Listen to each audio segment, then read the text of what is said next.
Good evening. Welcome, everyone. So nice to see you in person. This is the first reading we have held since December 2019. So it's wonderful to be back together again. Thank you so much for coming. I'm Meg Tyler, and I am here merely to introduce the esteemed Oscald Melnichuk, who will then introduce our esteemed writers. So thank you very much.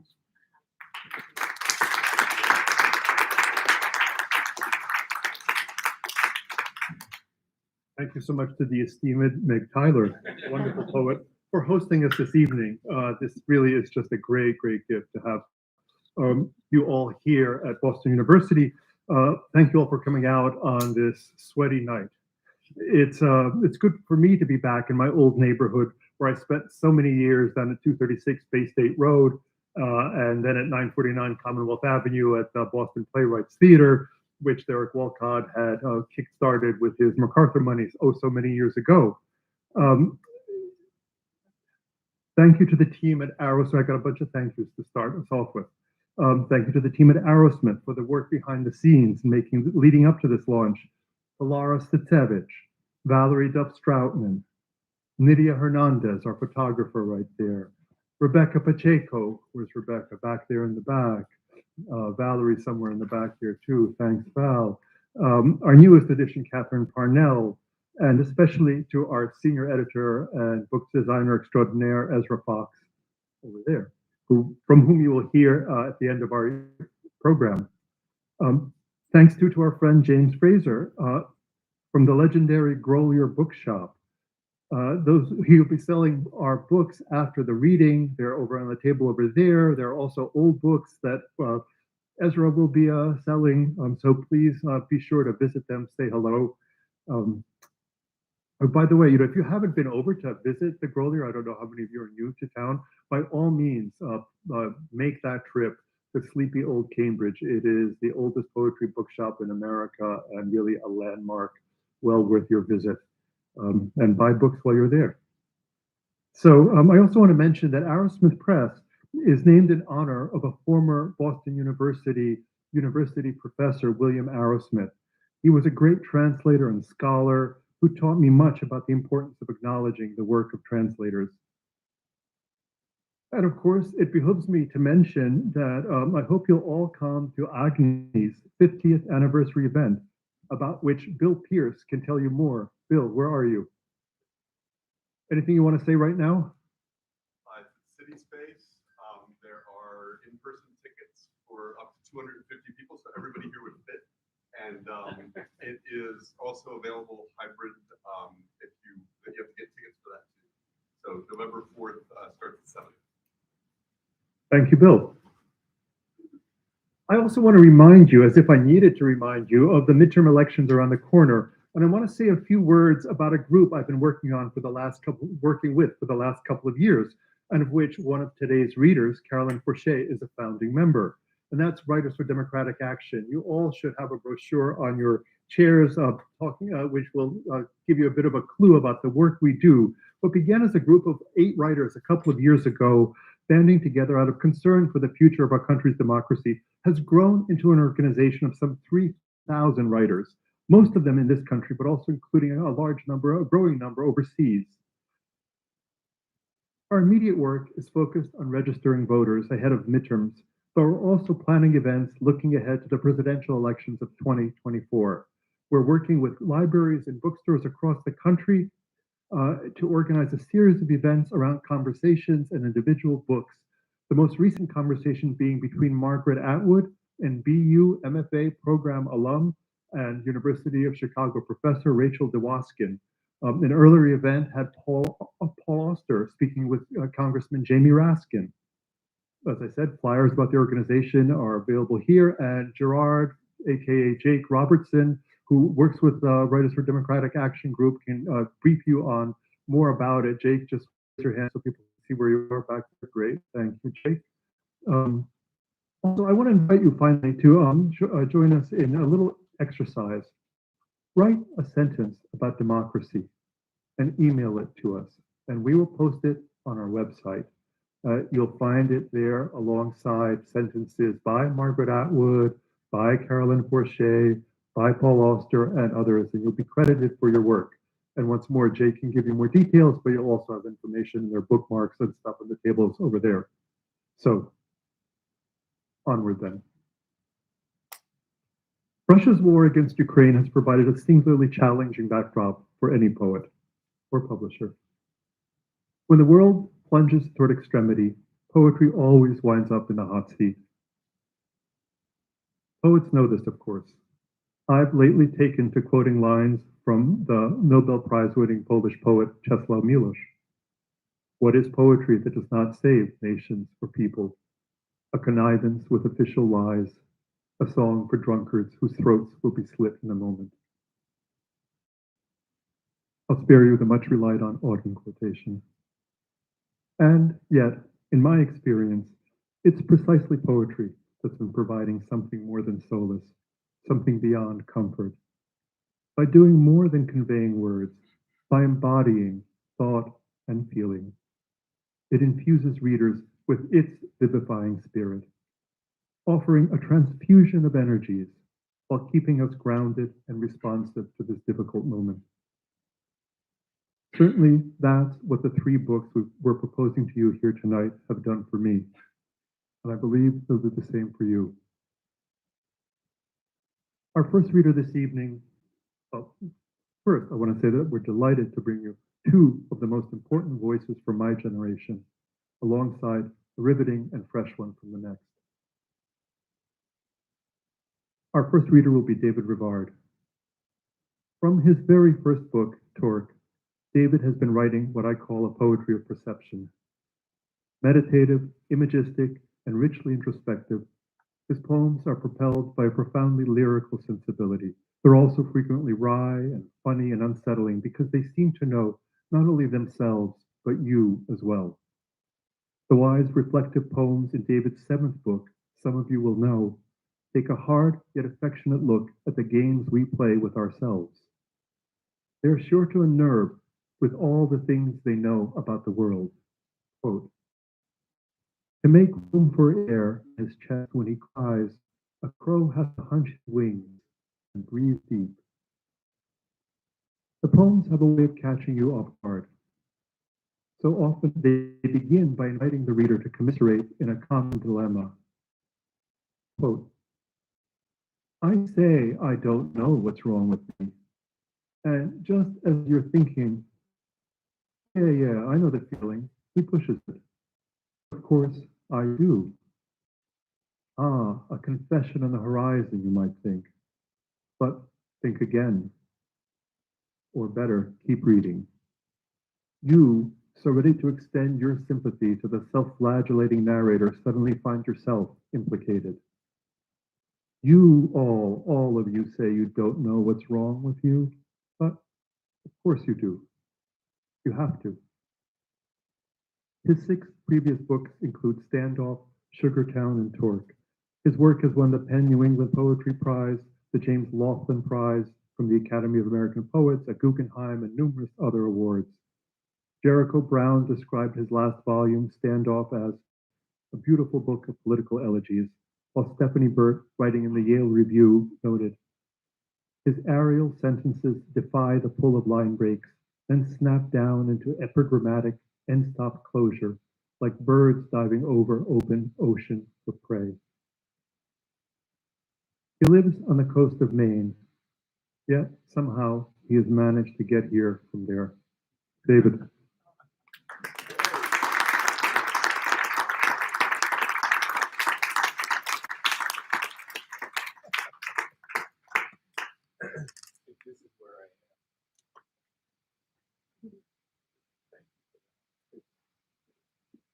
You all hear me? This still right? Am I close enough? Thank you, Uncle. I don't know how long we've known each other. It feels like forever. And somehow I never imagined that you'd end up as my publisher. I'm not ended up yet. I'm so happy about it. And I thank you so much for what you've done for the book. Such a beautiful, beautiful thing. Ezra Fox, where are you? Thank you for your patience, your considerable patience. Everybody else at the press, Valerie, Catherine, Lara, anyone I'm forgetting, thank you for all of your efforts. I was telling Meg that this is the first in-person reading that I've done since 2019. And, it feels good and more than a little odd. I've never been really good at explaining my poems, which has always presented problems for the marketing departments of my publishers. But I've always felt like I was living out a series of moments in my life, inside and outside the person that I am, and that was enough. That is one of the things the poetry affirms. That is enough. There's no need to justify what's inside of us. We just are.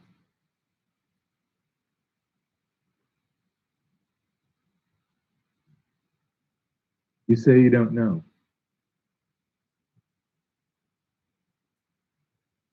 I say I don't know what's wrong with me, but of course I do. Like the shadows of sunflowers stuck in themselves at noon, stalled, waiting. 10,000 words on the tip of my tongue. 10,000 lives leaning against the lightning lit fence post. Wood charred, struck, smoking. Electricity licks the soles of our feet even now. The earth loves us, even when we can't love ourselves. You all of you say you don't know what's wrong with you. But of course you do. You have to.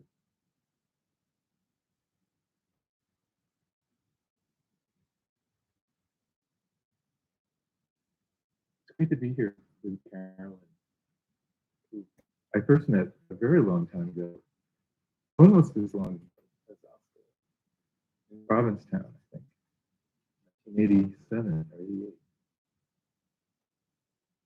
Come on. So nice to meet you.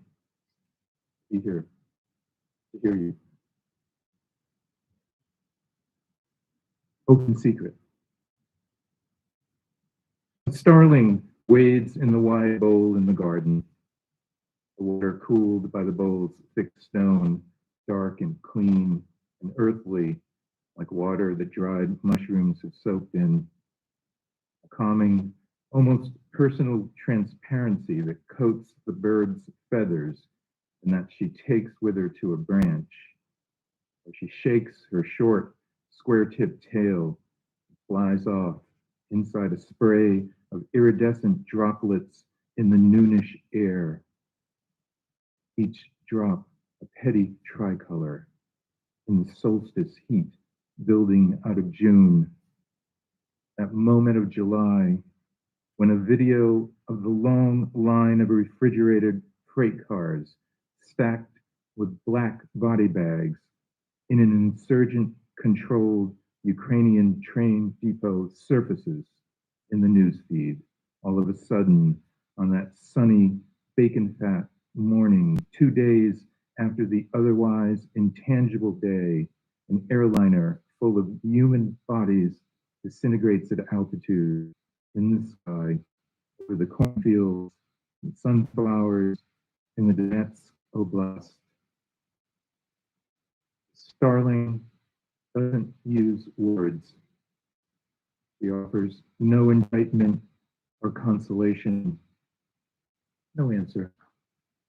Just resting, flying off, only immersion in the available atmosphere or solution, whether shimmering, cool water or air full of pagan heat. The investigators wear hazmat suits of white Tyvek and goggles dark and shiny as the pupils of salmon buried to their chins in crushed ice. A single heartbeat. One heartbeat ends the past and begins the future.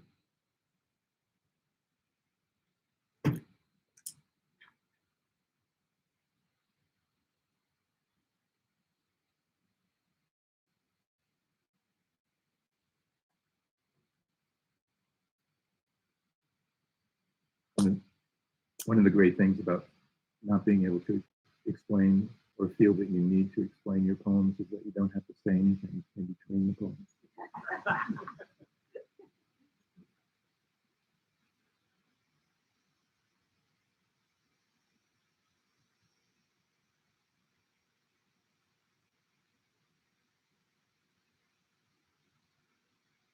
I'm afraid that you made me sound funnier than I think.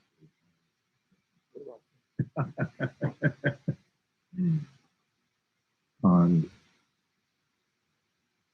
You aren't the first to feel these things, or are you?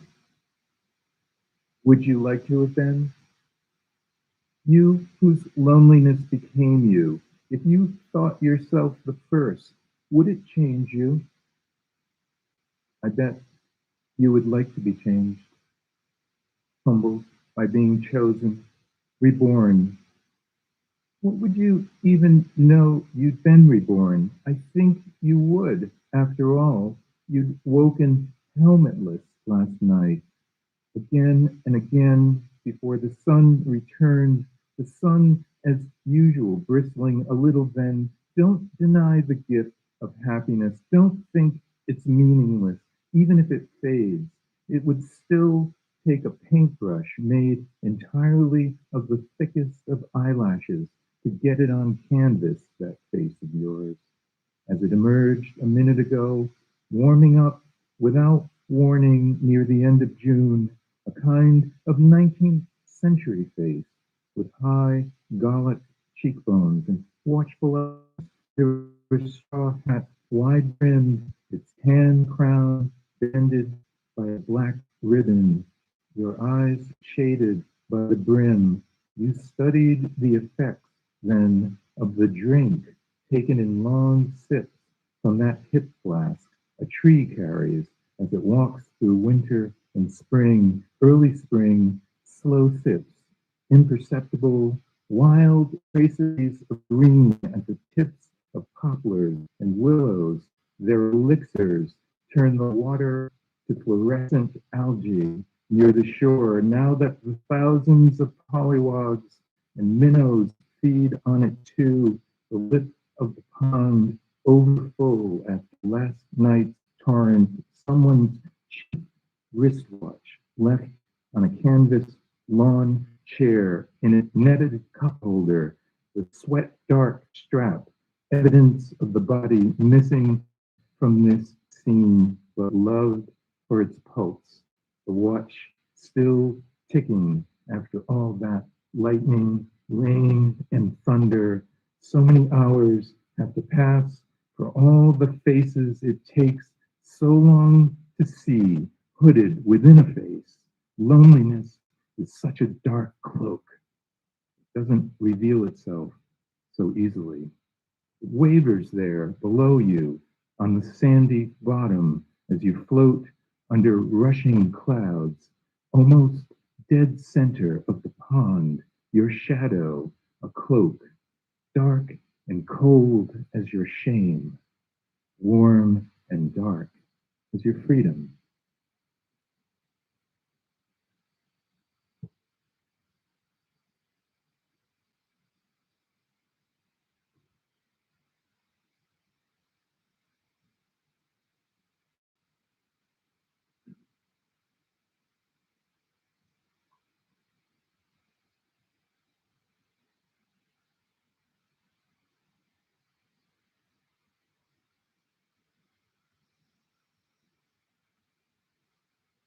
the wish of those who named us.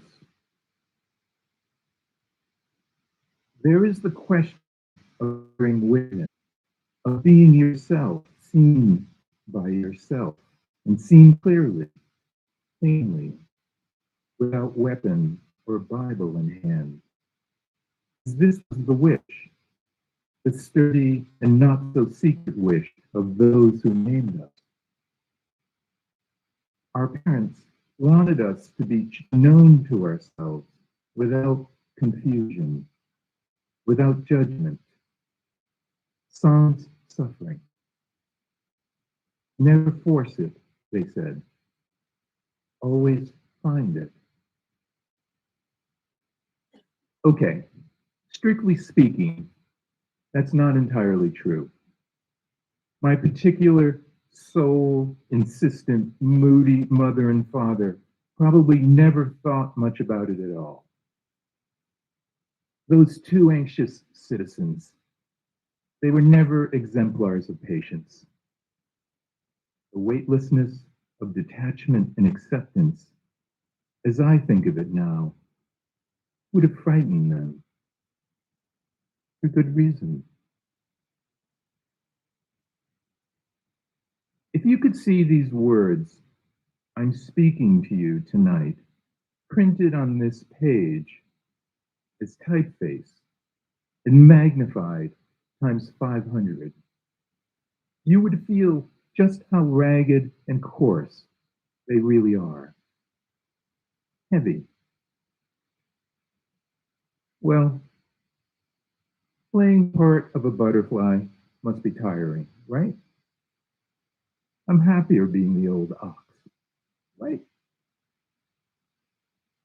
On some plane of existence, these two scraps are all my news.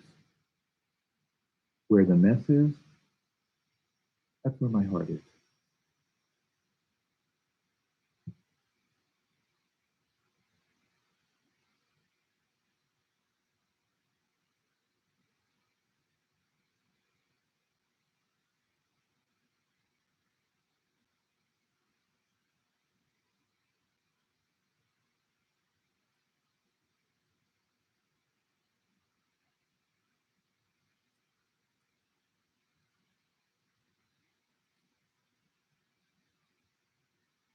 I'm going to read a little piece of prose. What really happened yesterday we'll never know. Outside the cabin, a glove dropped years ago. The empty black calfskin skitters across the road, blown by a gust. The tarmac seems to ripple and swell, like water pushed by wind on the river. The man who stays in this cabin, his long marriage is over. Who is he now, having been concealed, after all, by all that he seemed? A home, the marble coolness of the bathroom tiles on the soles of his feet in summer, trees on the street outside, the leaves whistling in the wind, a signal for a barking dog. A city life. He and his wife had stripped the old, grimy wallpaper from all the rooms, lantern scenes of horse and buggy couples. They'd sanded the wide yellow pine on the floors. Lots of dancing in the early years. Parties that went on because everyone, all their friends, loved them. And he and his wife had loved the idea of their friends loving them. Maybe he'd only wanted to stop living in his head. He still thinks, though. We always wanted to talk with each other, he thinks, then didn't. The fights. He still hears them. The kind of music about everything that can't be changed. Anger at breakfast. Stupidest start to the day. Love always in need of being fixed. Jobs, money, the house, the two of them. The little brown moths visiting from some cruelty, poisonous in the things they'd say to each other. But for what had appeared to be an entirely earthly lifetime, he'd loved being the father standing beneath a broken umbrella. For years, every year in the fall, on the sleeve of the sweatshirt that the man wore as he raked, there was always a single strand of his wife's long hair, dark brown, going to silver. Luck itself, the design revealed. Inside the house, on the dining room table, he could see his daughter's homework piled atop the books he was reading. He loved his wife's laughter in the wild wind at Dun Angus, the two of them staring over the cliff edge on her birthday. In the dream he'd had as his marriage was ending, just a moment or two after he'd locked the door to his old house for the last time, he'd met a friend on the street near the maple tree that he'd planted when his daughter was born. Someone he hadn't seen for years. The dead man. You know, he'd said to the friend, I can't recall when I actually owned a house anymore. And his friend had laughed. I'm glad you're finally having this experience, the dead one told him. He's almost sure that his friend was wearing two watches in the dream, one on each wrist, digital on the left, analog on the right, each of them set to a different hour. And this man, whose marriage is over now, where did he go then? Maybe he had to walk into something he wanted so badly to be the edge of a forest, that it became the edge of a forest. Maybe he thought, I won't be away for long. Oh, but he will be. He was.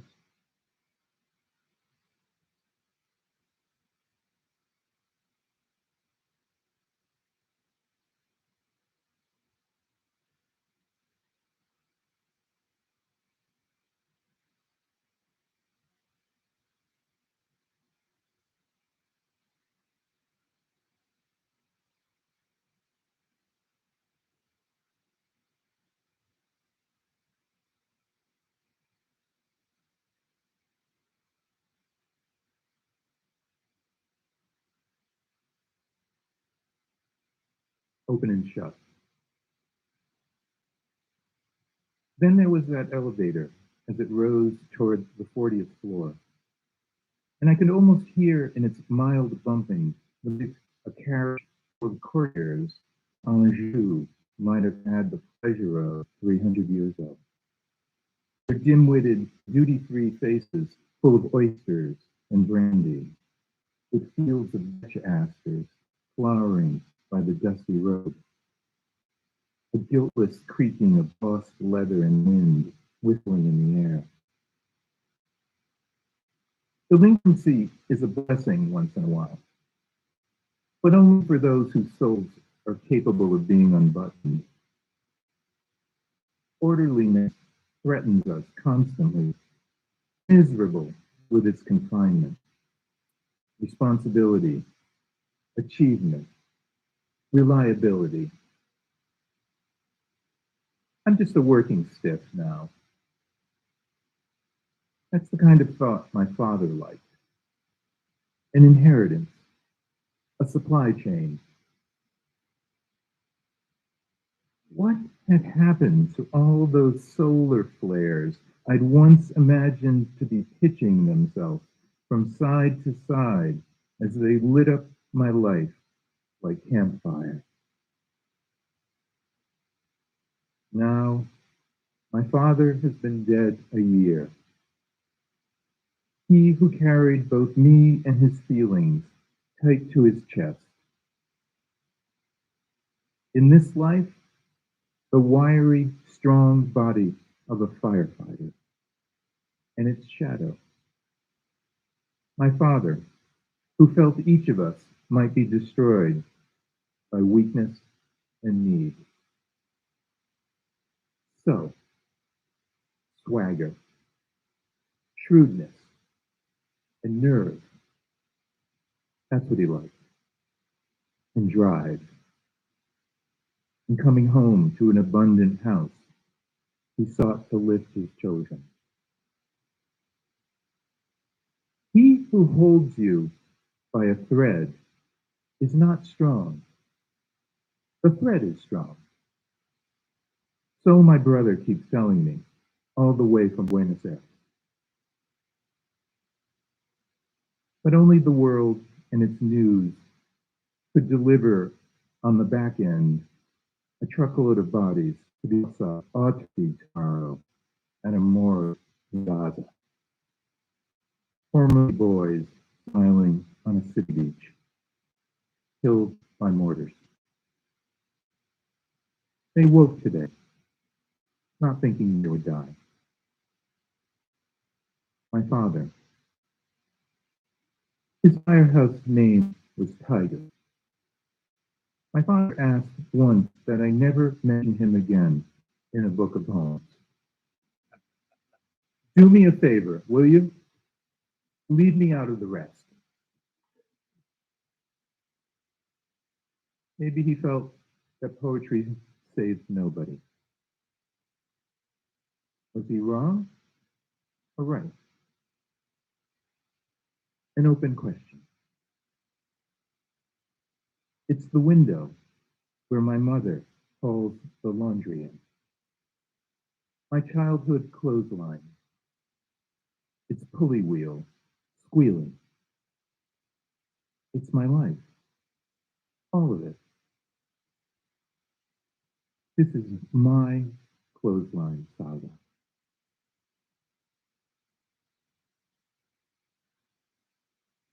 I'm going to read two more poems. Clothesline Saga is actually the title of a Bob Dylan song.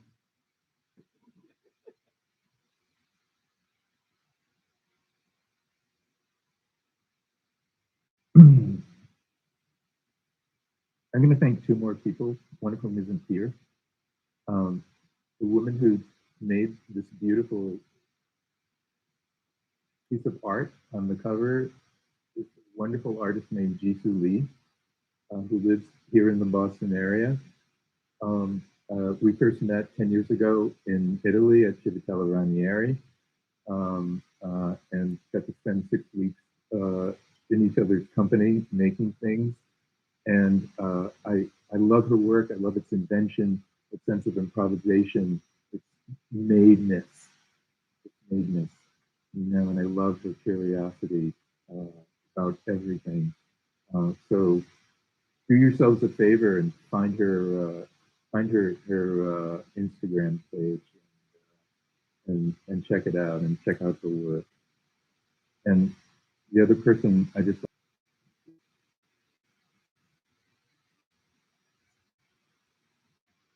it's called O.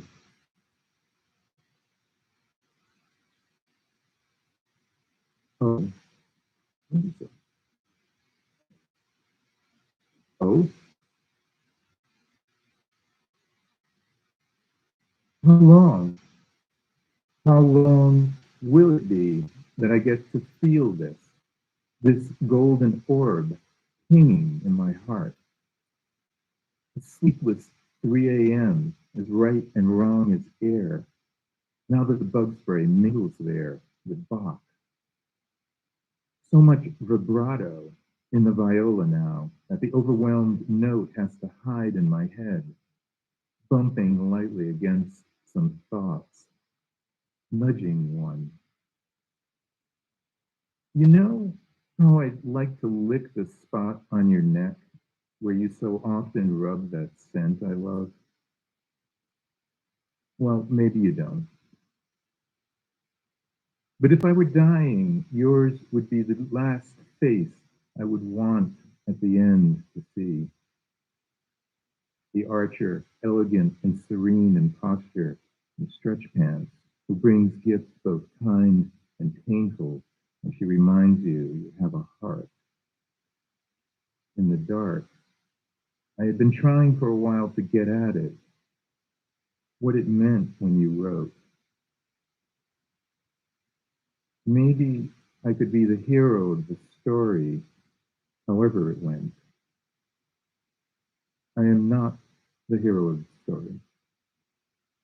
I'm only a man who a year ago woke from a dream and heard a voice asking the one thing he needed to be asked.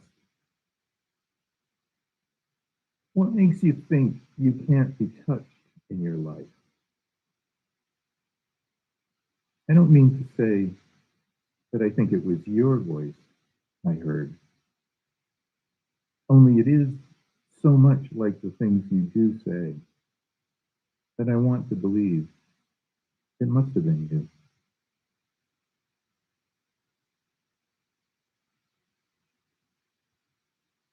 Thank you so much for coming.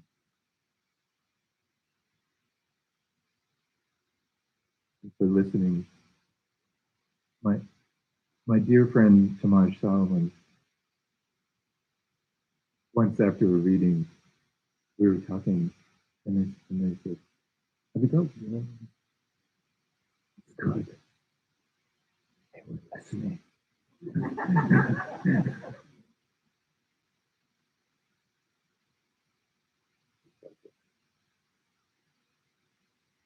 This is called Reinventions. Thank you, dear, again.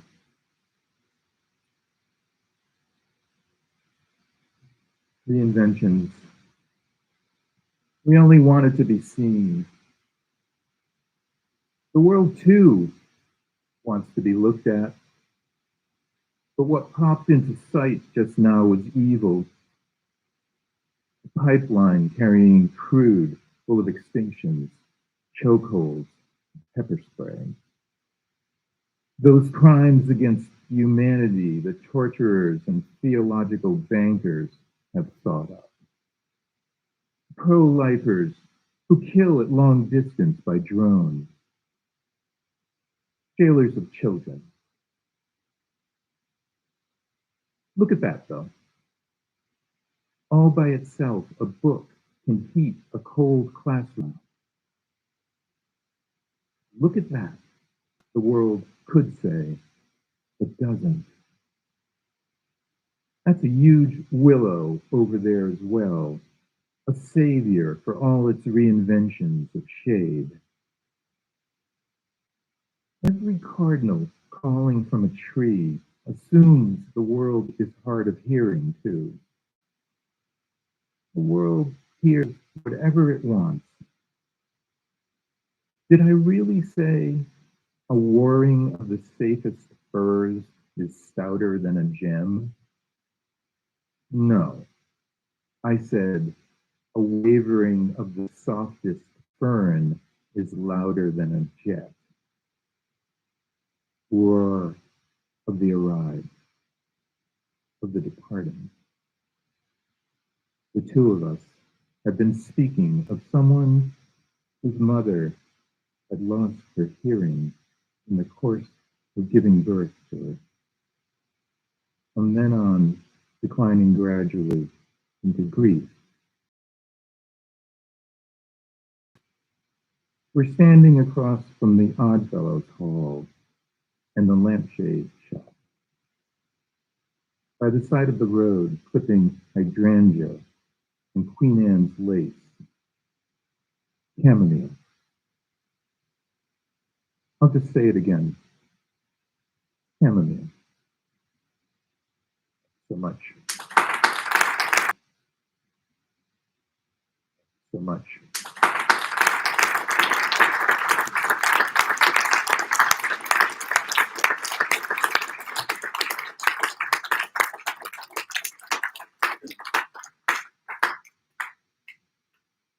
The messes my heart is. Thank you, David. And thanks to always Poets always give you a little bit of a heads up. You have 2 poems to go, just so we can prepare. Come on in, there are seats today. Come on in. Don't hold back. In fact, the seats right up front.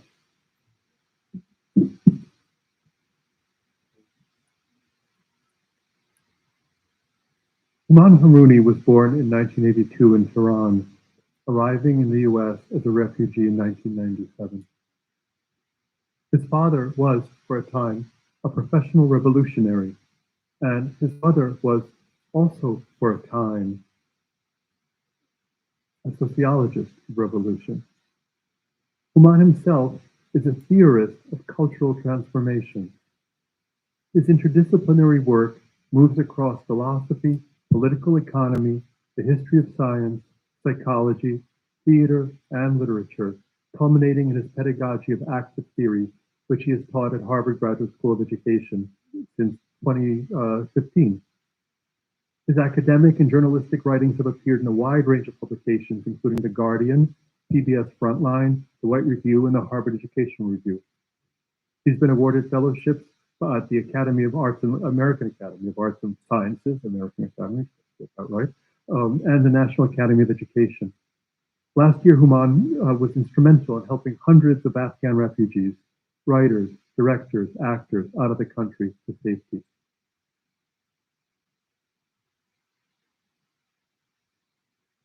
The singular, inventive poems in Houman's stunning first collection, Unrevolutionary Times, reflect an exhilarating new sensibility entering American verse. The voices behind it hit at a range of presences, from the Bible to Kierkegaard to Walter Benjamin, from Kafka to Omar Khayyam to Brecht. What happens to the revolutionary soul in times when no revolution is in sight? One answer seems to be that it turns its hand to poetry. Quote, if it's revolution, then it comes for you when you are 5. It becomes the game that surrounds your games. At 7, it says, call me history. End quote. Penetrating and philosophical, sensuous and sly, the poems delight with unexpected turns and ready wit. Quote, in the judgment, the angels call your bluff, you sang, and God came out, shaking her stuff. These are hard-thinking poems, deeply aware of the many guises assumed by our struggles for justice over the last century. Struggles on behalf of class and racial equality, struggles on how his poems manage to speak to us across a wide range of experience is, of course, the secret of their allure and their mystery. Harouni writes, he is not of the mountain nor of the sea. Cities bear no claim on him. Even the road does not recognize his coming and leaving. Not even words. Names go through him like wind through a promise. That may be, but tonight he is of Boston and of us. Houman Harouni.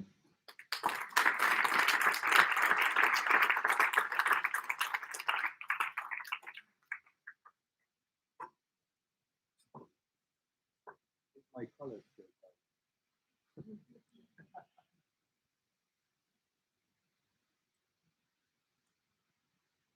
Well,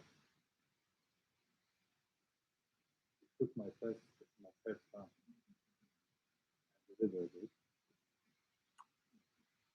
I think I can at least ruin it by saying that there's a well-researched fact that every time you lie, an angel loses wings in heaven. And there's a sage continuation to that, that every time you say the word revolution, you postpone the real thing by 1 minute. And this first poem, I think, is going to give comfort to a lot of people because it's going to postpone the real thing by about 15 or 16 minutes. And so if, like me, you woke up and you had taught a class and you thought that went okay, and then you went and went to the nice grocery market and you bought yourself some duck eggs because your sister is coming to visit you. There's duck eggs, not regular eggs. And then you drove your big car here, and things were on time. Bring the mic closer. This is for you, Mom. So if you are in one of those conditions, I think this is going to give you some comfort. If it's revolution, then it comes for you when you're 5. Oh, I see the difference. It becomes the game that surrounds your games. At 7, it says, call me history. You don't know me now, but if you brush your teeth and learn your letters, one day you will. At 9, you study the faces of the dead, how they grimace from the war within them. And at 11, it teaches you poetry. One day it says you'll be magic. The women in storybooks, you know. By 12, revolution wants you to learn the city walls. You look into the eyes of the poor. Together, you memorize the walls. With your fair skill, you scream with joy. Tell your teachers to go fuck themselves. You are the storm. Until you look up, see you're alone. At 13, revolution rips your home away and you give it willingly because you want to live in revolution. But at 15, in exile, it is more homeless than you. Don't be confused, it says, I dwell in dejection. You believe what it says. You become ready to betray the cause. It has already betrayed you, refused to make you tall and lyric and true. The voices you need, it will night find for you, so you go to sleep.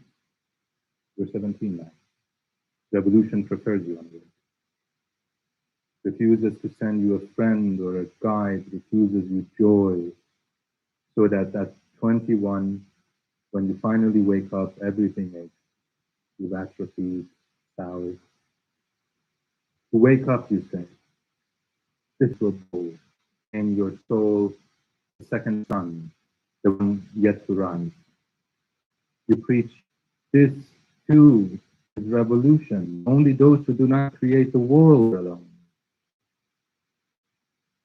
By 23, the witchcraft is in you. You read minds, and the ones you want, they chase you. Drinking, you do not become drunk. You guess the secret names of strangers. You're a sword swallower, a party trick. No warrior now. So you lay down all your petty powers to go find revolution again. You slowly learn to speak for the first time. Everything is a threat. You can tighten with dolls dancing in musical response. It's thrilling. At 26, revolution says, it's really okay if you want to have a life. But you learn how empty the comfort becomes. Every habitat proves you wrong. First your own flesh, then the flesh of others. First other geographies, then your own. But the sky too is wrong in its heart. In your 29th year, those you have touched conspire to give you a job. It's not as if they know revolution beyond the tiny fear you inspire. And you see that revolution is more alone than you. You are its mother, and you survive on this arrogance. You are the last underground paper, the pamphlet hidden so deep in secret compartments you can't find yourself. You always knew it all depended on you, but now you know it all depends on you. And revolution is beginning to take on your looks, your voice, and it is 30 with white patches of hair. What can you do? You want to hear revolution. So you begin to teach, means you listen. You are a little lighter at parties. Wine rediscovers you. The girls you wanted when you were 19, now come to your room, you are poor, living in a no-room flat, but so is revolution. It's hard to keep friends. Should I mention you have lost your parents? At 35, you look down. It's the paper hat you made when you were 10, pretending to soldier. You look at it, honest, then look up. You see how little has changed. The slave auction right around the block. Ah, so we can still lose our way. We're trying to say to revolution. Who's busy? Busy like everyone else, doing ads, rushing to class, doing these lines. You grab it by the collar, nose to nose. You see how old it's become, how frail. You shake him. Look, motherfucker, look. Over there, the stars, speak the stars. You're the only one who can.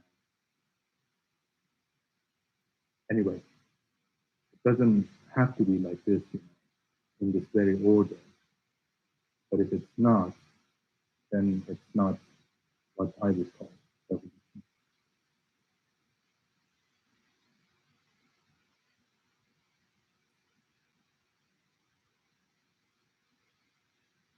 I wrote one book,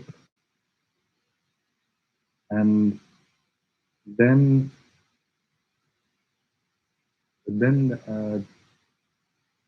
the women in Iran went on an uprising, and I had written a different book, magically.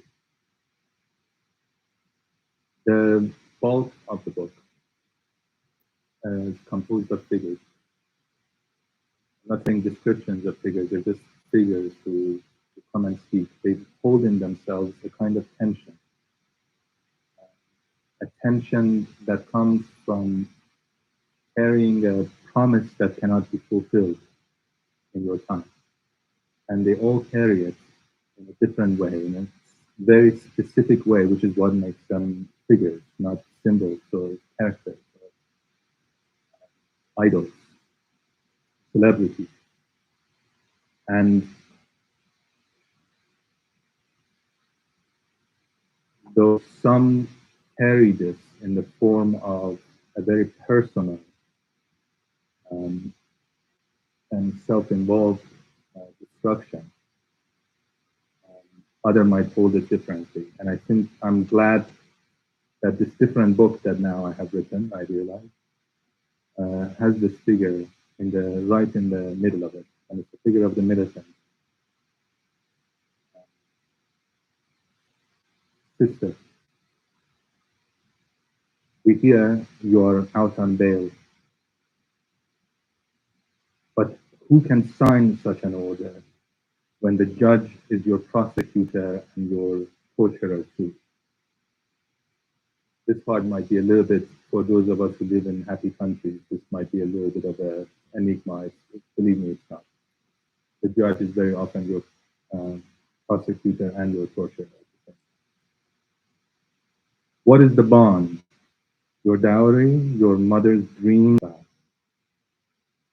When you untwist the bent and bruised spinal cord, your figure rises high and tempts the poisoned horizon. Swell of unknown friends who waited by the prison gate have retreated home. I hear you do not see anyone, though your hands grow out of every last tree of Tehran. Or is it Moscow, or Ulaanbaatar, or is it Los Angeles? Palm faced upward, asking, where is the suitor who can propose to an empty room and divide your beauty between motherless children and a child? Whose voice anyway is pure enough to recall you from the edge? Exile is patience in a skin of wounds that have no time to bleed.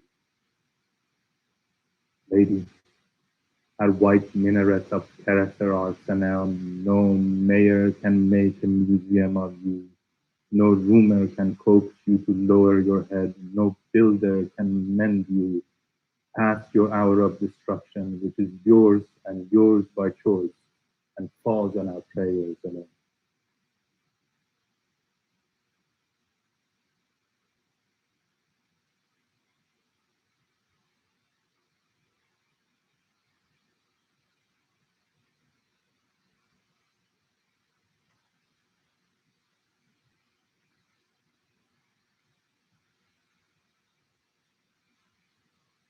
dervish. The postures I held for long breaths by the flow of the Ganges, I did not hold to achieve light. I held no star in sight as I turned my body into a boat. If I prayed in my small American flat where every surface eyed me with contempt, I did not pray for justice, but for this stranger's voice to drain from me. The art of war, the way of the monk, all the pillars of wisdom lie submerged in the brittle cold of time. And the current pulls their remnants into the small enclosure of one last impatient soul. These profane lines I carved into the walls of your city did not bear hope to deepen your love, but only to lessen the distance between one name and another. This way, the dervish has honored the mistakes of his life.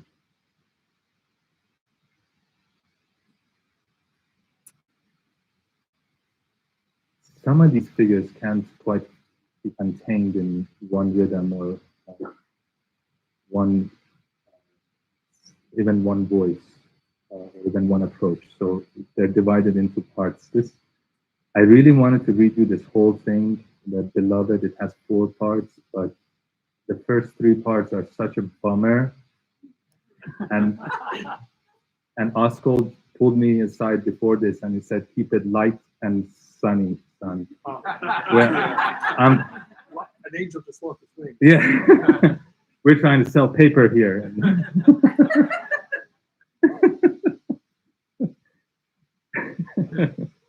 So I'll read the last part. And to make up for David not saying anything about his poems, I'm just going to describe. I hear that there's scientific studies that show that 50% of people who read poetry, at least the ones who buy, which are the only ones I care about,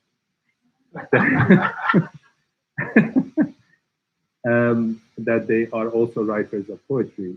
And therefore, I think you're basically here to understand how these things are made.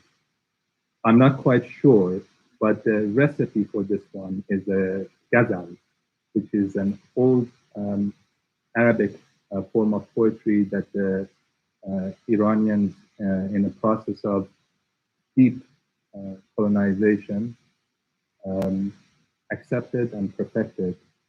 And what it does is that it has a rhyming scheme that keeps repeating the same line over and over again in a manner that can become quite annoying. But what it does do is that it allows you, in that repetition of sound,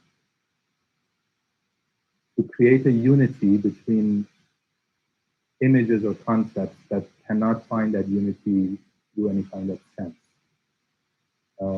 The rhythm carries you from one thing to another. It's a bit of a trip. Now, this one is a corrupted ghazal because, of course, I added rhymes where they don't need to be, and changed the rhythm considerably. And forgot to mention my own name at the last line of these messages. But it's a, I don't, so I do this. You guys will do this at home. just like this, if you gather to the sound and gather to the night. Lean your shoulder against, lean your shoulder to the whole company and press. Tie your quiet to something handsome. Let it tangle you, circling the room. Be all the absences that's left. Nothing but you will move. No one will descend from above the lucky shoulders to rest. Whatever flood that washed over love was good. No public calamity ever attest.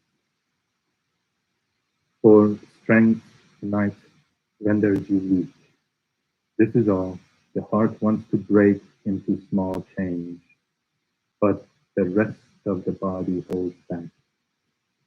Whatever you keep as a lack. Joy piles on joy, only a step. It's late, over now.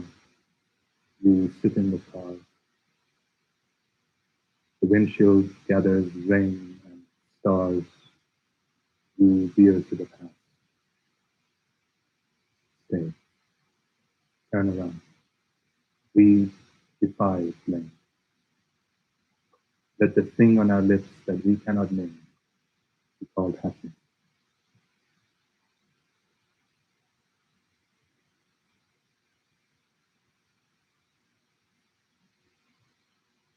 I think I'm giving a bit the impression that these figures they're very nice,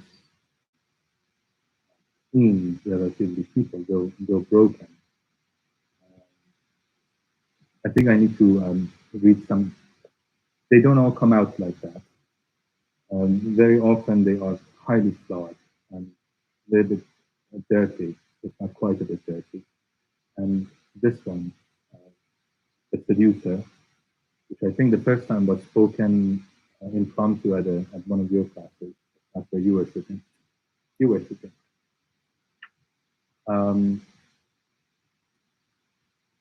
It's half in prose because I know you really care about how this is made. So I need to make sure. It's half in prose, and then at some point the voice is going to switch, and I don't have the acrobatics to really represent that for you, but it's going to switch to what they call poetry. Hopefully you will figure it out. The Seducer. He was always decent to his mother, and at least half decent with his sister. He never looked at another man's wife without wondering how it would be. He did not discriminate between students, teachers, friends, the heartbroken and the mad. There was plenty of touching and feeling, enough to circle the suburbs and the core. And whoever called, shirtless, besotted in the night, was sure to find him home. For all his qualities, old age did not treat him like a friend. No one called him neighbor. Whoever loved him loved by allowance. During the war, while others collaborated, he had joined the resistance and cutthroats. This too was forgotten. Only rumors about sex trailed him, becoming more pitiful in tandem with his body. The only memory of him that remains is at a wedding, where he, almost 90, was a guest. Had he not felt a surge of joy, had his skin not shone like a baby and his suit not been impeccable and his skeletal body, had he not asked for a dance with a beautiful woman that no one else approached, had she not accepted without disgust, had the young people not seen him dance, had they not seen him lift his frail arms and bring them down like a flower opening to the moon, had there not been whispers about him, had he not suddenly felt a satisfaction that drained him, had he not sat himself down uninvited at their table, had he not been measured in his words, unlike the other elderly who yapped or fell silent, had there not been wine, had they not talked to him out of their drunken boredom, had he not spoken in riddles of kindness, had it not seemed to each of them that he was holding their arms with his skinny hand, and had one of them not been lost enough to ask the question, then no one would have asked, and he would not have delivered his sermon and taught his art. Because you're asking, I will teach you the dirty art of seduction. Empty your center.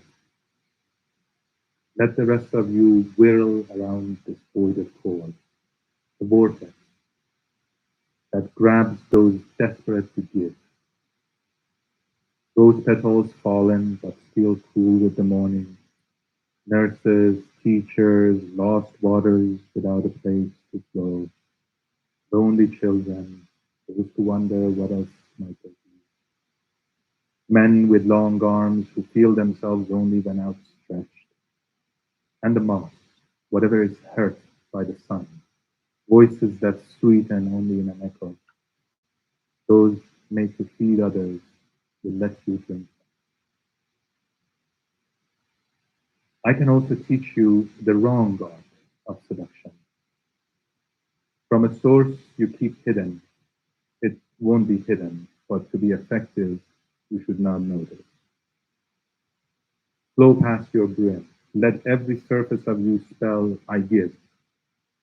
And they will come, the hungry, the cold, the month of April as the snow retreats, the ones who are known and crave this something to turn unknowable. What am I saying? Can I give them the source?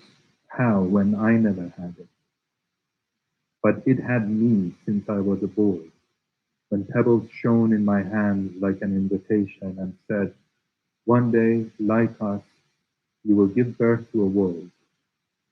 What I knew in my rocks turns to cheap comedy when spoken out loud. There is also the dangerous art, to multiply, like sellswords in a war. Break, but don't shatter. Cover ground, leap to surrender in the meadows that exist no more, in the metropolis that exists no more, the nomadic horde that rises for a breath will be victorious. Learn these wicked arts, or else when you will walk alone. Your work will echo between empty names. Only perhaps one day as you pass on, distant, quivering, one who looks like you will call you out with a voice that is almost no more. Hold on, my sweet. This wedding in which we are dying is always ours. Goodbye now, you who were called a friend among thieves. When the trumpet sounds, the ghost will blow like a kiss through your parched neck.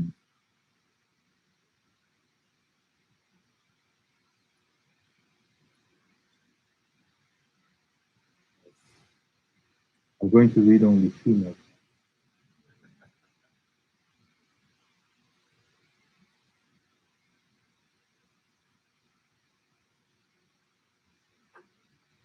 Just going to keep stealing your stuff, David. Thank you. My first one of these, so it's going to be.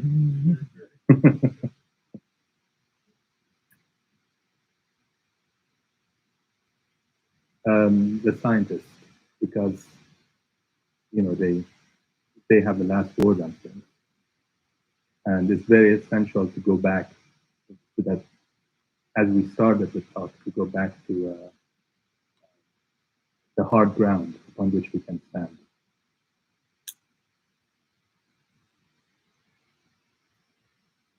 And anyway, while I'm telling you how this is made, the very last, the very last image, which is of a man or a woman, I think probably a woman, but anyway, the original image is a man drawing with his finger in dust.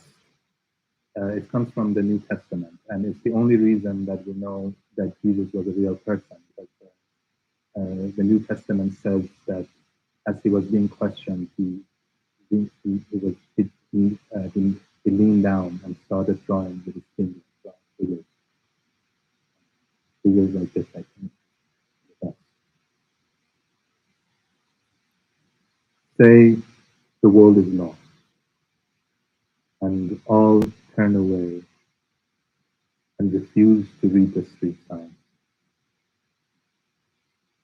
And one of us has to return to the start to find the mother that held us and remap it all from that first principle. Say that mother was you. Say we are thirsty and the conversation whirls in circles. Then I let my memory dilute my coffee molecule by molecule all the way down to the tired feet that stand behind counters, squat in harvest fields, fill the hands of one too drained to speak her thoughts. After my death, I will remember your body in the gray sun like a ruby ring on the fairy tongue of Bristol Avenue. And if you turn to face me one more time, you can return me like a kiss back to the mind that once pleased over the soul. Say the world is lost, and the address is not forgotten, but ignored.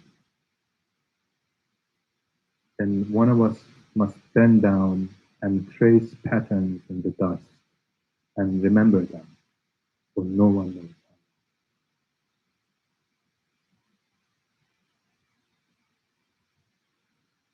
Oh, darling, how am I doing with time?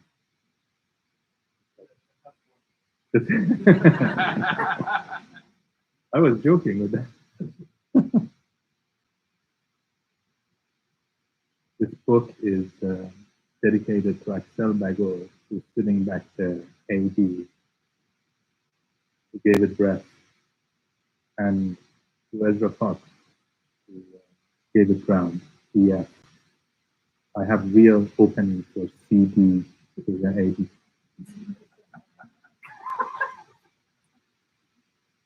Meet me afterwards. Danilo Correale almost comes closer. This is past the figures, so it's not a figure. It's in the prologue. The angels. In the judgment, the angels called our bluff. This is a reference, and I write it here, but because I couldn't be bothered to read my own sort of print here. It's there. Know ye not that ye shall judge angels? Saint Paul says in his usual type of blessed arrogance. In the judgment, the angels called out bluff. You sang, and God came out, shaking her stuff. From the rough city up rises a wave, whets the appetite, tumbles to the rock. Hosannas, you cops who chase the lovers off, from deep Los Angeles to the Mount of Off. Death found me famished, suckled me, then said, go back to work now. You have loved enough. Houman called you joy, but the name did not catch. You burn like a candle, and the sun whispers, how Brooklyn nestles like a cloud around your neck. Sleep, Brooklyn. Wake up, long dead. Thank you for coming to see me. I know you came to see Carolyn Forché, but David and I appreciate it.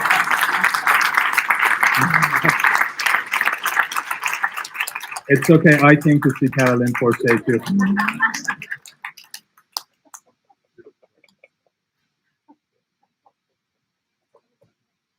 Thank you, Houman. That was great. Now that you've got that last two poems thing down, you're a member of the guild. Really what it takes. Sweden's foremost living poet, Lasse Söderberg, appears here in the first comprehensive selection of poetry in English, masterfully translated by one of America's leading poets, Carolyn Forché, in collaboration with Swedish writer and translator Lars Gustaf Andersson. The Forbidden Door invites readers to encounter a singularly emancipated sensibility for whom language serves as an instrument of transformation. Quote, the air is gold leaf, he writes. I take a deep breath and become gilded inside. Inspired by both French surrealists and Spanish surrealists, Söderberg's work reflects a singular synthesis of different cultures and political moments, gliding effortlessly from one reality to another. Quote, when I got up from the park bench, I let my melancholy stay there. As the translators note in a brief but illuminating introduction, quote, "To be within poetry is to be attentive toward everything that happens, including political life."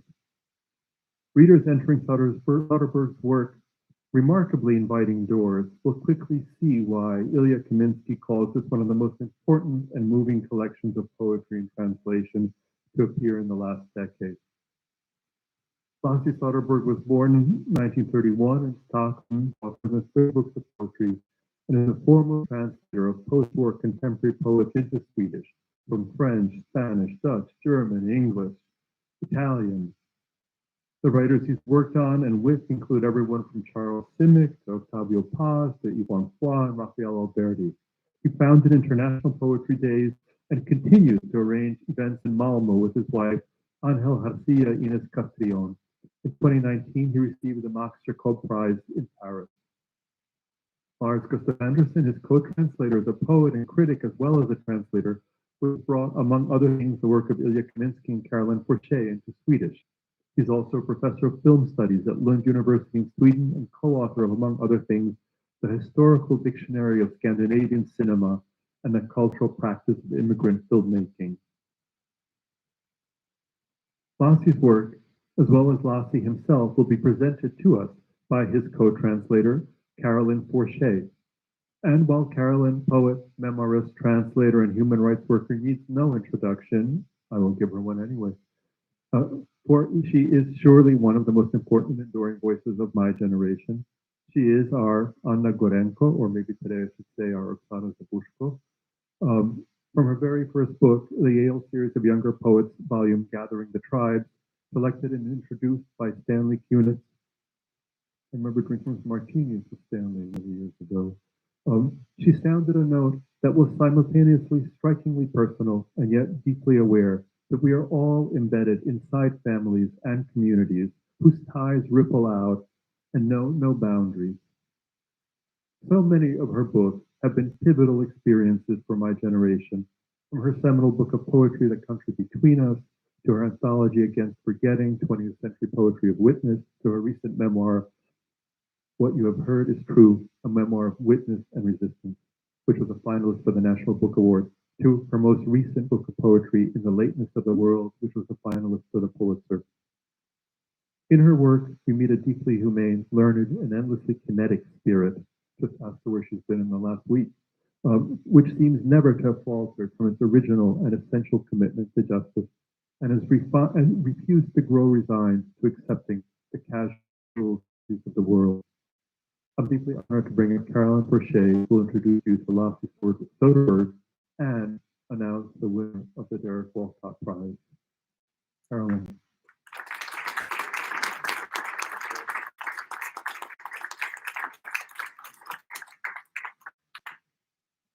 Thank you, Askold, and thank you so much to Askold's Arrowsmith Press for this book. This is the first major collection of Lasse Söderberg in English, and he now entered his 9th decade.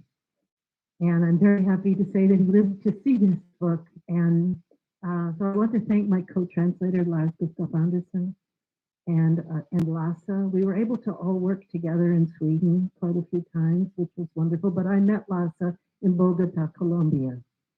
We were both giving readings, and I learned about him there and how much he had done for the world poetry community as a convener of festivals, as a wonderful spirit connecting people, and also as a great translator of the world's poets into Swedish.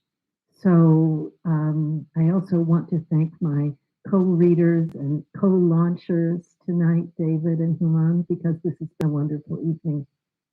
I have some video clips, so you will meet Lasse first. And he is reading in English, the first poem, which he didn't quite want to do, but I'm really happy he decided to do it. So first we will meet Lasse.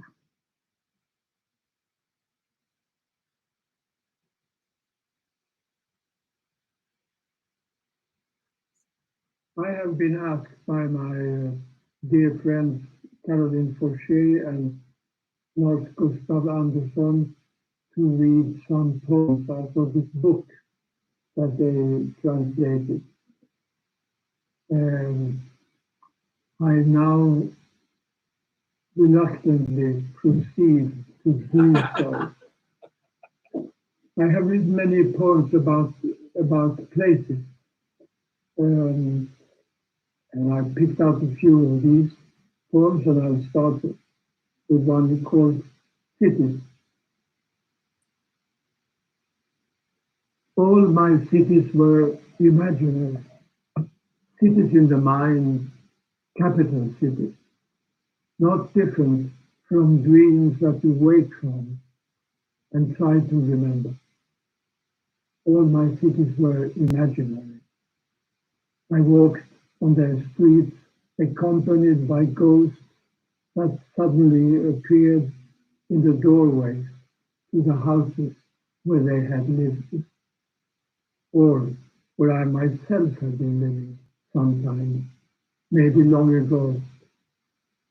I had imaginary conversations full of names and years with these fog beings that I could be certain would appear if only the city were imaginary enough, or were their friends in the real world who still meet me in those oases of stone, which were made of ideas more than of stone, and whose imaginary past I share.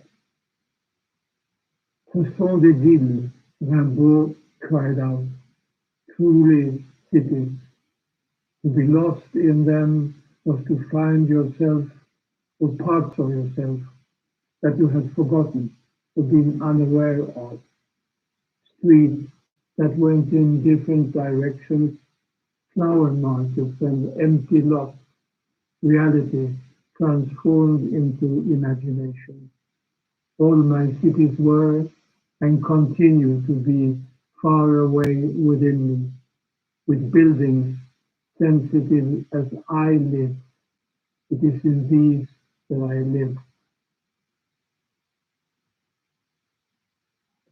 Lasse was a friend of Tomas Tranströmer. They were contemporaries. Tomas Tranströmer went in the direction of Christian mysticism, and Lasse went in the direction of surrealism. He has written a poem for Tomas Tranströmer after reading 17 poems of Tomas's once again. For Tomas Tranströmer, you know the broken history of things, the alchemy of stones, a world masked in the blind light of God, the direction of the bird flocks. You are standing in the wandering light of the secret image Ezra salt.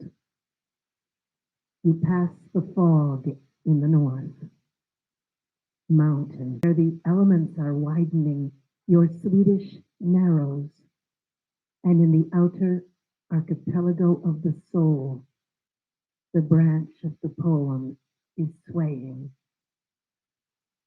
The branch of the poem. And now in Swedish. I want you to hear the Swedish so much. I'm Lars Gustaf Andersson, and I have translated The Forbidden Door, the selected poetry of Lasse Söderberg, together with Carolyn Forché. I would like to read 2 early poems of Söderberg in Swedish. Orden jag drömmer om. Orden jag drömmer om är vingspetsar i språket. Sinober på fina penslar eller ax som kittlar vinden. Men också blänket i knivar, sorgkläders väck, slitna golv, modfälldheten i stora städer. Orden jag drömmer om upphäver inte varandra, kan aldrig utläsas ens ur handflatans vinge. Orden jag drömmer om lever i allt som upptänder oron, blåmärken, blodfläckar, bröstvårtor och medaljernas framsidor. Orden jag drömmer om är diktens fosterrörelser, På medkänslans läppar dröjer stumma utrop och metaforer.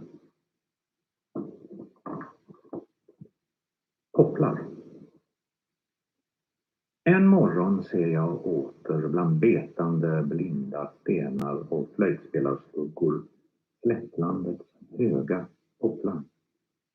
Löven rör sig oupphörligt och stammarna sträcker sig som för att skriva vad? Löven rör sig oupphörligt och sig som för att skriva vad? Jag vill vara bland dem, dela deras lätta oro, sjunka djupt bland deras rötter och med ljus röst ropa popplar, svalka popplar, hög. The words that I dream about. The words that I dream about are wingtips in the language, cinnabar and fine brushes, or wheat sheaves that tickle the wind, but also the glistening of knives, folds of mourning clothes worn from use, discouragement in large cities. The words I dream about do not neutralize each other. They can never even be read from the lines in the palm. The words I dream about live in everythings and the flip sides of metals. The words that I dream about are the quickening of the poem. On the lips of mercy, silent outcries and metaphors linger. Poplars, grazing stones, and flute player shadows, the high poplars of the plains, the leaves are restless, and the trunks are reaching as if they were to write. What? Nothing. Infinite nothing. I want to be among them, to share their weightless unrest, sink deep among their roots and shout, poplars, you follow me along rivers filled with clouds. You follow me, filled with coolness, poplars, high in the wind. I want to also acknowledge the other poets in the audience, and there are probably half of you, but I do want to thank Joan Kane and Fanny Howe and Lloyd Schwartz and all the people that I recognize here. I'm just so honored that you decided to come tonight. I'm going to read the poem that is the title poem of the book, which is The Forbidden Door. And to say, like David did, that my cover is a painting by Liz Denard, wife of Charles Denard, and she is a wonderful painter. So I stole her painting for the cover. The Forbidden Door. No one has lost the key to the forbidden door. Do not look for it. Do not try to break in. No one has lost the key. It flows like water. It is heavy as a stone. It is one with the hand. As volatile as one with it as a gesture. No one has lost the key. Do not look for it. In the grass that subdues us. 2. On both sides of the door, there is the same uncertainty. See through the keyhole. Do you look in or out? Is a sky spreading out over an open country with these unspeakably simple truths like fruits? Is there a refuge? A room with books, lit lamps, identical time. Do not expect answers. First, you have to ask the right questions. 3. The forbidden door is the unyielding wall before you. Behind it, you can hear the sound of someone running away and a strange wailing, maybe your own. While in vain you look for the doorknob, do not try to break in. The only thing you can stick to is this. On both sides of the door is closed. Lars is now going to read 2 more poems in Swedish, and then I will follow in English. I'd like to read 2 of my favorite poems in Swedish. Från en verklighet till en annan. Boskap. Med horn som långa slängar i en namnteckning betar dagsljus på fälten.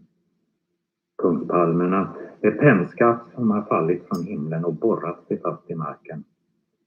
I skuggan, landskapets enda bläckplump, sitter allvarliga män och lär sig skriva.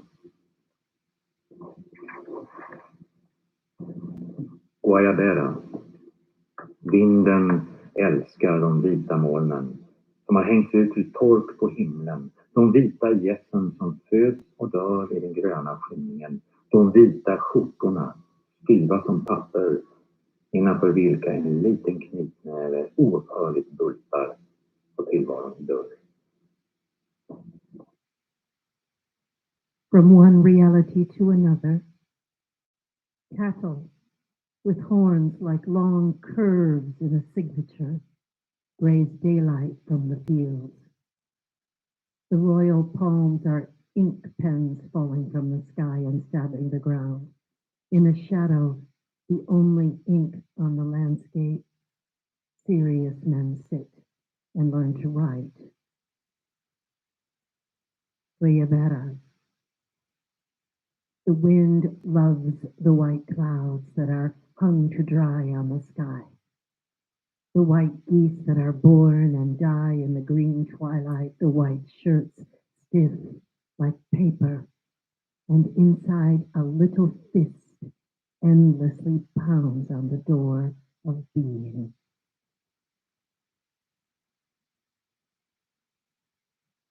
So I'm now going to read in the Willow Pond Park for you. This is really a book that moves his life.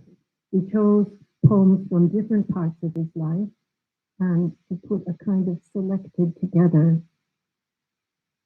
So this would be the middle or so. In the Willow Pond Park, I'm sitting in the shadow of a tree. The afternoon breaks and the green grass stretches out beyond me. I sit in the organ music made of light and have to close my ears to catch this flickering concert. Things cast and trees give shadow. The shadow doesn't get up and walk away.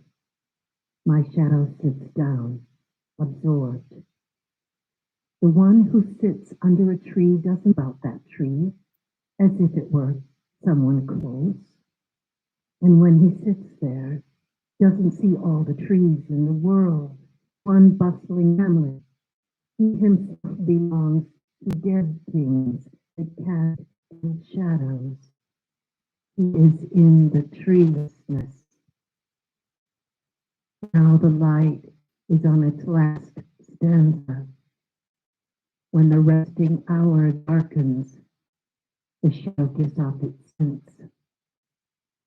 Obscure unrest, it gleams like hard nails in there, but I stay put. The tree breathes in, the shadow breathes out. If there were no trees, we wouldn't dare to die.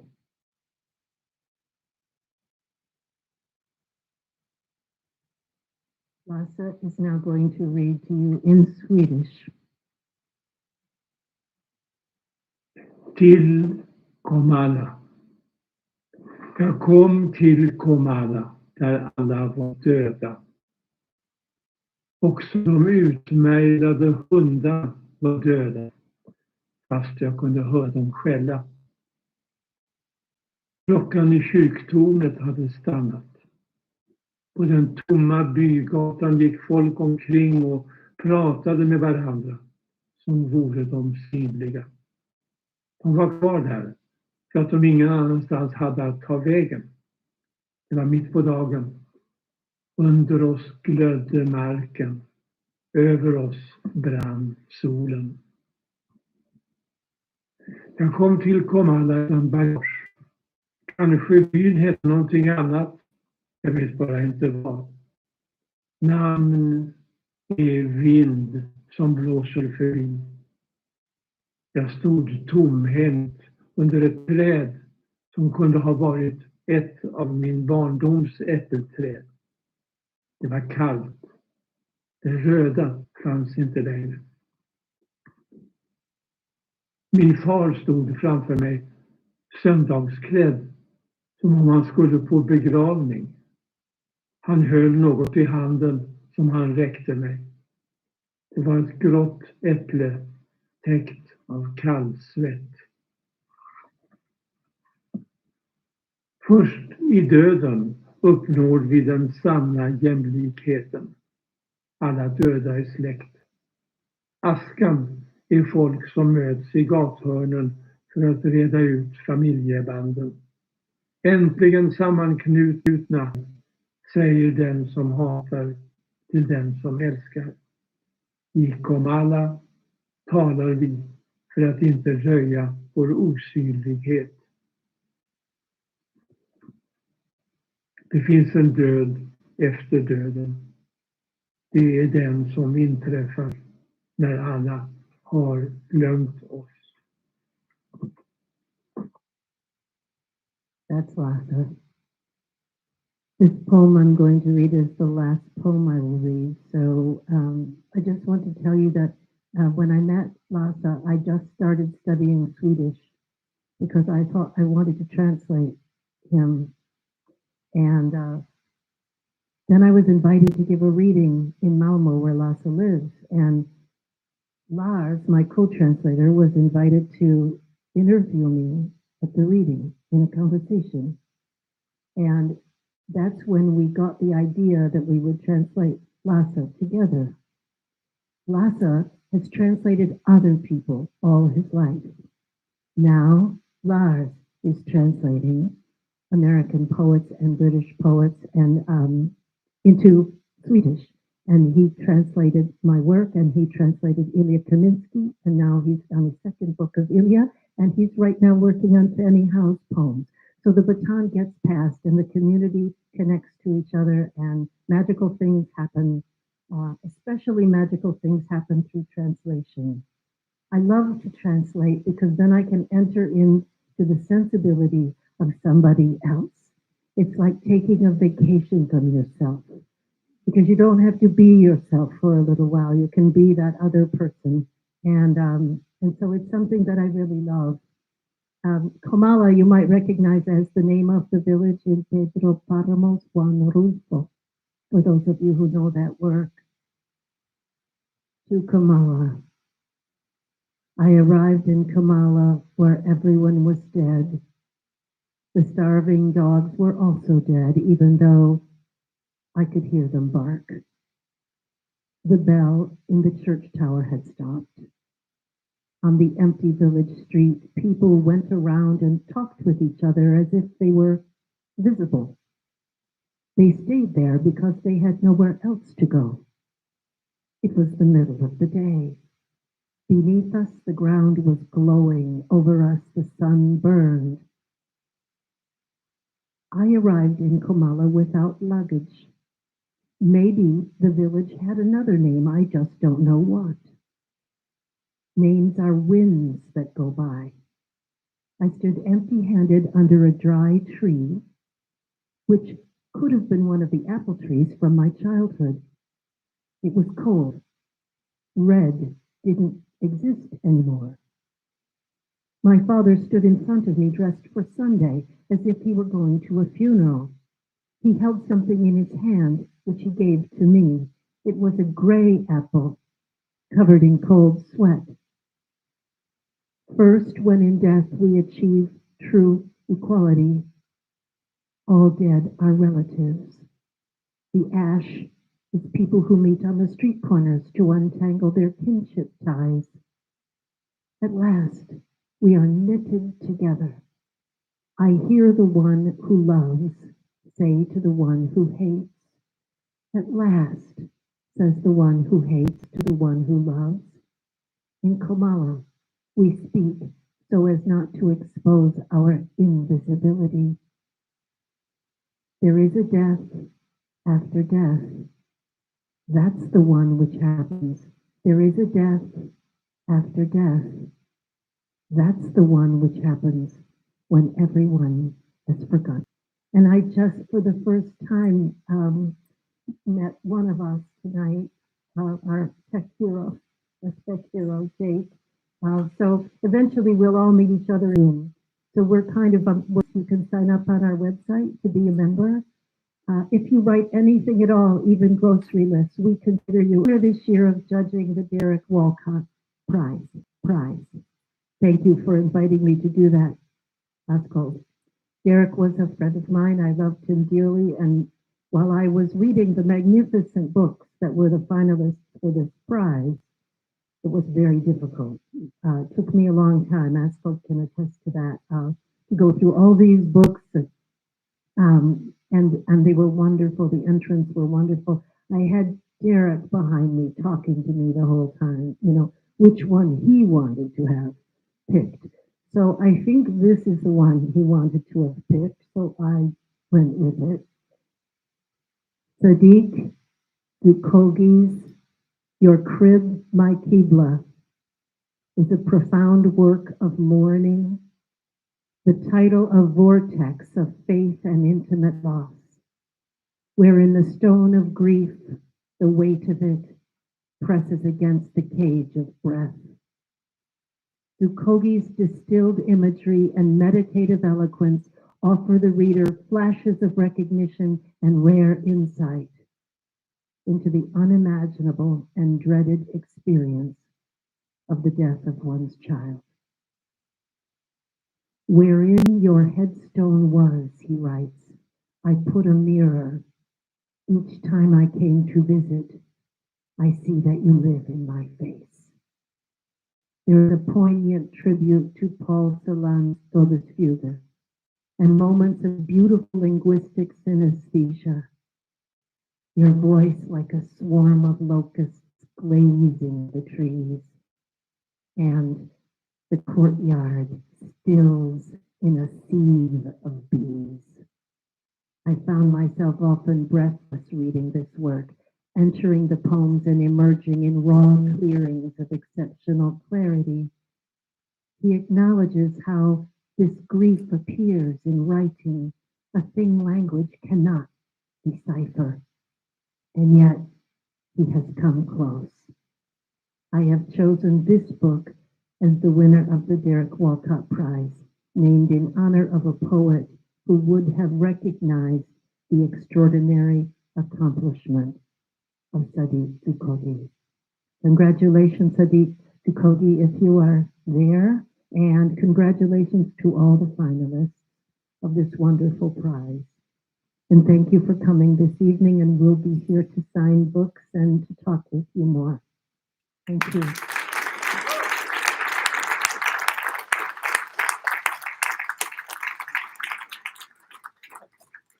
I'm Ezra Fox, the senior editor of the press, they tell me. I'll be very brief. I know everyone has to get back into the rain. One more round of applause for all three authors, all five of them. It's a labor to write the books and even harder to stand up here and declare them to you all. Osgold thankfully thanked everyone, but we have to thank Osgold. This press rests on his vision and his good name. He wakes up in the morning every day and writes his own books, and then he, on top of that, teaches and runs this press and writes for Democratic Action, and he's on maybe a secret, semi-secret mission to save the entire Ukrainian publishing industry right now. So if anyone has a few $100 million lying around, I direct you to him. But I would say he does all of this from the bottom of his heart, but I have not found it yet. So, we thank him for making this possible.